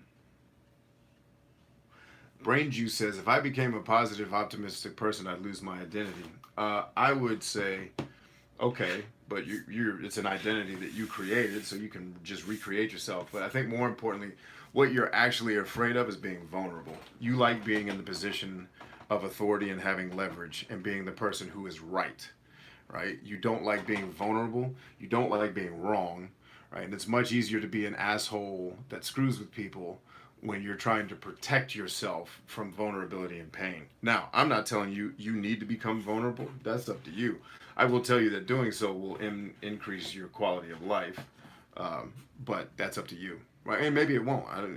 Like your life is your life. Maybe you enjoy being the asshole that a lot of people get frustrated with and give death threats to. I don't know. I'm not inside your brain. Um, but I can tell you that what you're actually protecting is less about your identity. It's more about protecting your emotions. And that's biological. That goes beyond psychology. Um, you're protecting yourself with this offstandish, cynical, asshole persona that you've created when you're really slightly insecure to maybe even greatly insecure about a lot of things, and you don't like being vulnerable because it hurts. Right? Every human's like that. It's just some of us are better at exposing ourselves and allowing the hurt to help us grow. Let's see.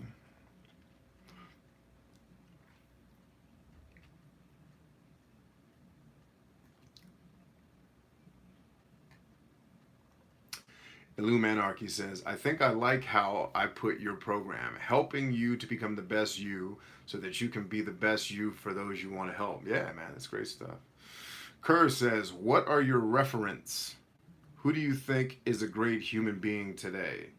I think you're all great human beings today. I think everybody that comes on one of these shows is a great human being. Because it shows that you care enough about, growing and learning that you want to spend time with other people who are on that same path.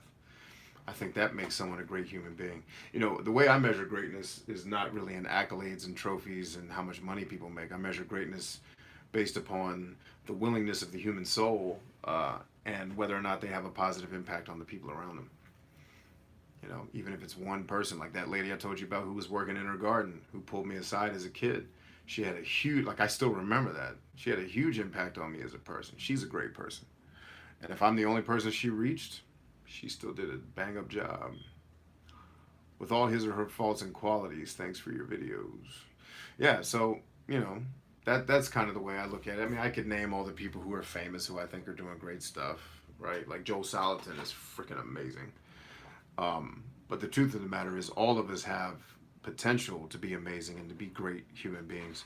It's just whether or not we decide to tap into it, because tapping into it comes with pain, and a lot of people, or all of us biologically, are pain avoidant. It's when we get hold of a desire that's so powerful that it's like, I'm willing to go through this pain to get to this outcome, right? See, it's out of sight is talking to Brain Juice.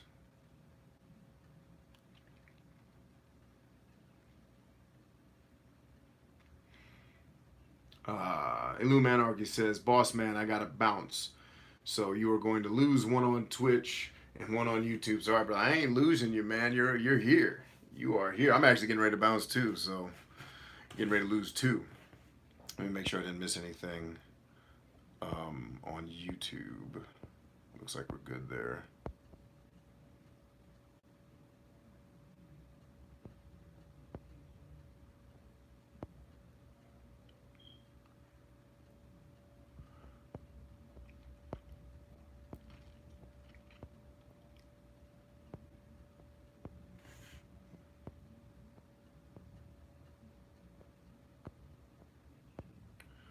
Man, you guys are having a great conversation over here on YouTube, man. Well done. All right. Last minute burning desire questions, which I understand YouTube's always 30 seconds behind. Twitch is like 3 seconds behind. So, last minute burning desire questions before I get up out of here.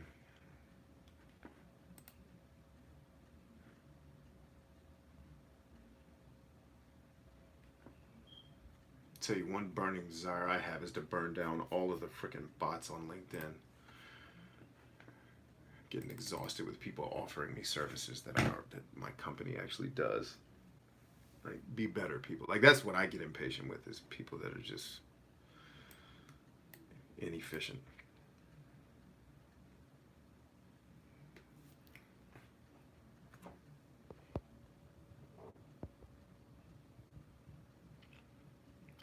Squally says, B, what's the answer to life? Burritos. Great question. Burritos. If everyone on the planet had a burrito right now, assuming they didn't have a gluten allergy, war, poverty would all cease. Thanaros says, I need help with SEO. Okay. Have you gone through my whole marketing course on SEO on my website? You'll learn a whole lot of things you need to learn. Let's go to the community here. All right, 4 minutes. I got to be up out of here.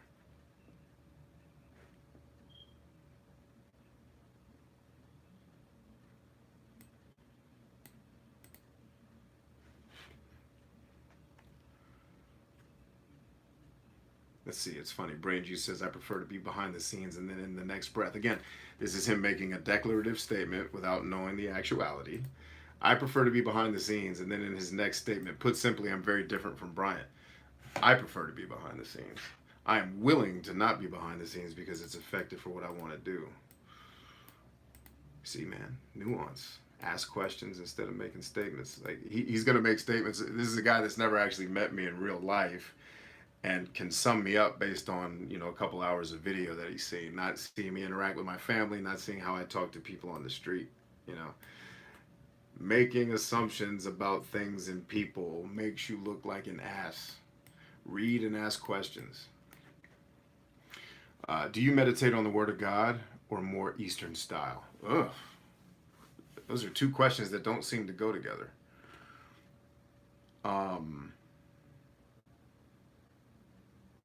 Do I meditate on the Word of God or more Eastern? Okay, so the answer to the first half of the question is yes, I do meditate on the Word of God, but what do you mean by or more Eastern style? What do you mean by that? Oh, are you saying like when I do meditation, is it focused on the Bible?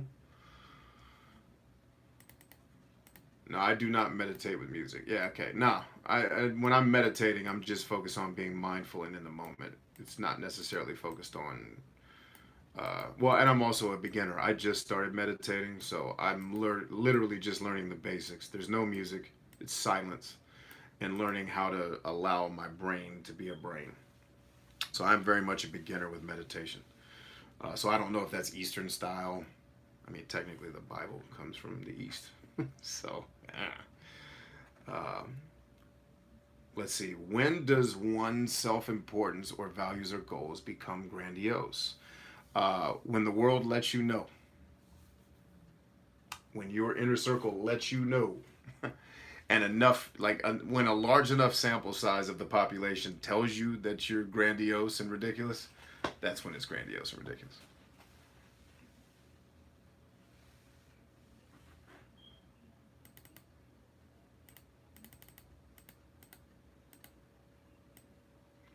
Out of sight, it's awesome. I love meditation. Yeah, Brain Juice, I wasn't arguing with you that you and I see things very differently. That is very clear. I was simply pointing out the thing you think we see differently was incorrect. And using that as another example of you making a declarative statement without all of the facts. Going back to your questions about is that arrogant and is that a lack of empathy? It's more arrogant than it is a lack of empathy. You're speaking before you have all the information and making a lot of assumptions, which we all do. I'm by no means picking on you. I'm guilty of it too at times. But yes, we have very different ways of seeing the world. I would not disagree with that. All right, looks like we've got all the questions. Check YouTube one more time.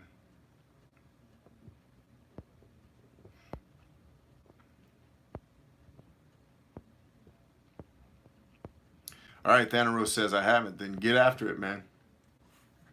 Yeah, Headspace is actually what I use. It's out of sight, believe it or not.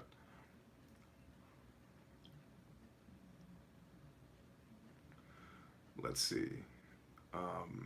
Yeah, Headspace is awesome, man. I'm enjoying it so far. But I'm literally just, I'm at the beginner stage and I do the sleep meditation. That's the only ones I've done. All right, gang, I got to get the heck up out of here and go pick up a baby. I love you all dearly. Thank you so much. I'll probably be back later today or in the evening streaming Horizon Zero Dawn here on Twitch. YouTube, if you haven't made it over to Twitch yet, I'm telling you, you're going to miss out, which is okay. If you're okay with missing out, I'm not trying to push you, prod you, or bully you into doing it. I just want to have the opportunity to give you more value than I'm giving you here today. And I'd like you to give me the permission and the opportunity to do that. If that's not your jam and YouTube's where you want to live, it's all good. You will get sporadic video uploads from me that are usually taken from things that I'm filming over here. So you won't be completely left in the dark. I love you all dearly. Thank you so much for being a part of what's going on here. Remember always, always, that we are stronger than I, and I will see